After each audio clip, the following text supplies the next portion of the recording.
प्रकृति से ही पूरा संसार चलता है और प्रकृति से ही पृथ्वी पर जीवन भी है। जिस दिन प्रकृति किसी चीज से नाराज हो जाती है, उस दिन कई तरह की परेशानियां मनुष्य देखता है। महात्मा बुद्ध ने अपने भक्त को बताया कि किस तरह प्रकृति मनुष्य से बात करती है और उसका जीवन में कितना महत्वपूर्ण रोल भी है। एक दिन महात्मा बुद्ध एक वृक्ष को नमन कर रहे थे। दूर खड़े एक भिक्षु ने देखा तो उसे हैरानी हुई। वह बुद्ध के पास गया और पूछा, भंते, आपने इस वृक्ष को नमन क्यों किया? भिक्षु की बातें सुनकर बुद्ध ने जवाब में कहा, क्या इस वृक्ष को मेरे नमन करने से कुछ अनहोनी हो गई?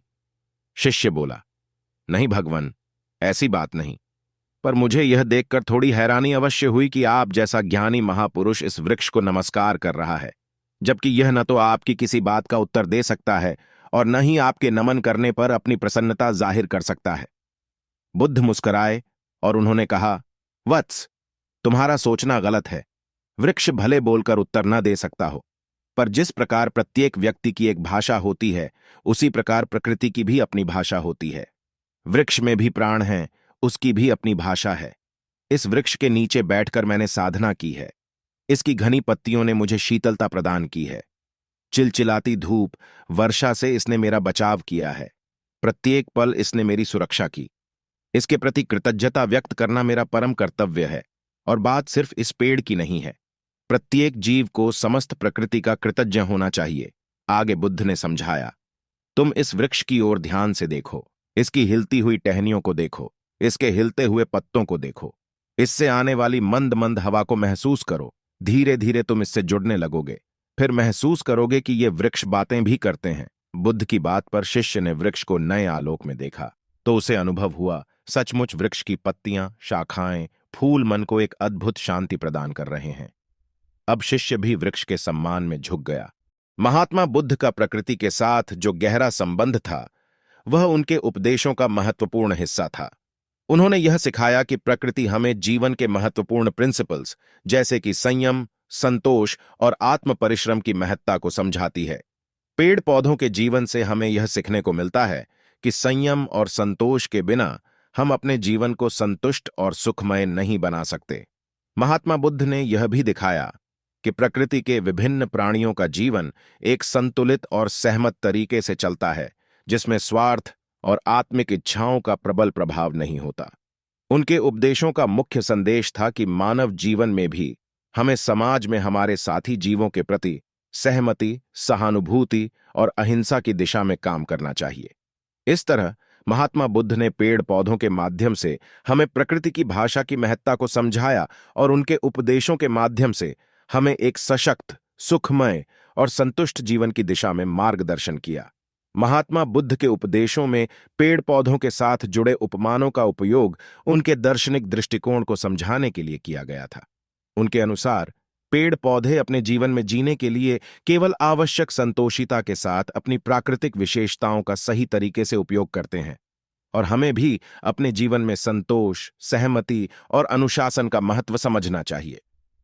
वे इसे मानव जीवन में लागू होने वाले तात्विक और आध्यात्मिक मूल्यों के साथ जोड़कर दिखाते थे, जैसे कि अहिंसा, हिंसा से दूर रहना और दया करुणा। महात्मा बुद्ध के द्वारा प्रस्तुत किए गए ये उपमान प्राकृतिक जीवन के असली सिद्धांतों को साझा करने के लिए थे, जिनमें सामाजिक सांत्वना, मानवता और आत्मविश्वास का महत्व है। इसके माध्यम से वे यह दिखाने का प्रयास करते थे कि प्रकृति से सीखकर हम मनुष्य जीवन को अधिक सार्थक और सफल बना सकते हैं। महात्मा बुद्ध का यह संदेश भी है कि हमें अपने इच्छा शक्ति का सही तरीके से उपयोग करना चाहिए और समय समय पर ध्यान और मनन का प्रयास करना चाहिए, जिससे हम अपने आत्मा की गहराइयों को समझ सकें।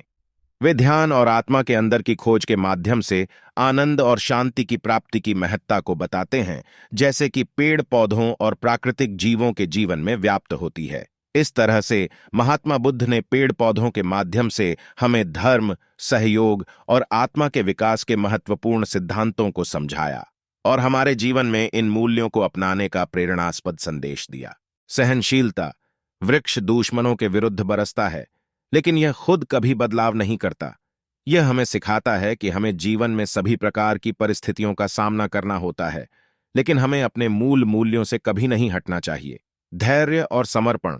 वृक्ष समय समय पर अपने पेड़ों की देखभाल करता रहता है और उन्हें पूरे समर्पण से बढ़ावा देता है। यह हमें सिखाता है कि हमें अपने लक्ष्यों के प्रति समर्पित और धीरे धीरे काम करना चाहिए। निष्कलंकता। वृक्ष कभी अपनी निष्कलंकता को नहीं खोता है, चाहे वो जिस भी परिस्थितियों में हो। हमें भी अपने जीवन में सच्चाई और ईमानदारी का पालन करना चाहिए। अध्ययन और सीखना। वृक्ष हर समय अपने पेड़ों को बढ़ाने के लिए अपने अर्पण और सीखने की भावना दिखाता है। हमें भी अपने जीवन में सीखने की भावना बनाए रखनी चाहिए और हमें समय समय पर नए ज्ञान और अनुभव प्राप्त करने का प्रयास करना चाहिए। प्राकृतिक संयोजन।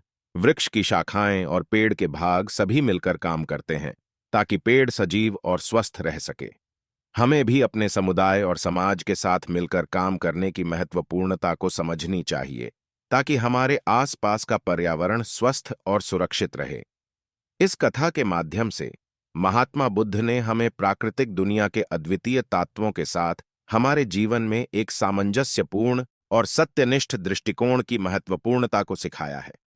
वृक्षों की तरह हमें भी अपने जीवन को समृद्धि और समृद्धि के साथ जीने के लिए प्राकृतिक गुणों का सम्मान करना चाहिए।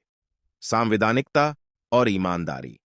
वृक्ष कभी अपनी निष्कलंकता नहीं खोता, चाहे वो जिसी भी परिस्थितियों में हो। यह हमें सिखाता है कि हमें अपने जीवन में संवैधानिकता और ईमानदारी का पालन करना चाहिए, चाहे हमारे सामने कितनी भी मुश्किलें क्यों न आएं। स्वास्थ्य और देखभाल। वृक्ष हमें यह सिखाता है कि हमें अपने शारीरिक और मानसिक स्वास्थ्य की देखभाल करनी चाहिए। यह हमें याद दिलाता है कि हमें अपने जीवन में योग, ध्यान और स्वस्थ आहार जैसी चीजों का पालन करना चाहिए। सहयोग और गुणवत्ता। वृक्ष की ऊपरी ओर की शाखाएं हमें यह सिखाती हैं कि गुणवत्ता और सहयोग कैसे जीवन में महत्वपूर्ण होते हैं। हमें भी अपने समाज और समुदाय में सहयोग और गुणवत्ता का महत्व समझना चाहिए ताकि हम समृद्धि और समृद्धि की ओर बढ़ सकें। इस प्रकार महात्मा बुद्ध के द्वारा दी गई इस कथा से हमें यह सीखने को मिलता है कि हमें अपने जीवन में पेड़ पौधों के गुणों को अपनाने का प्रयास करना चाहिए। यह हमें एक साझा और समर्पित जीवन की महत्वपूर्णता को समझाता है, जिसमें संवैधानिकता, सहयोग, स्वास्थ्य और नैतिकता के मूल्यों का समर्थन किया जाता है।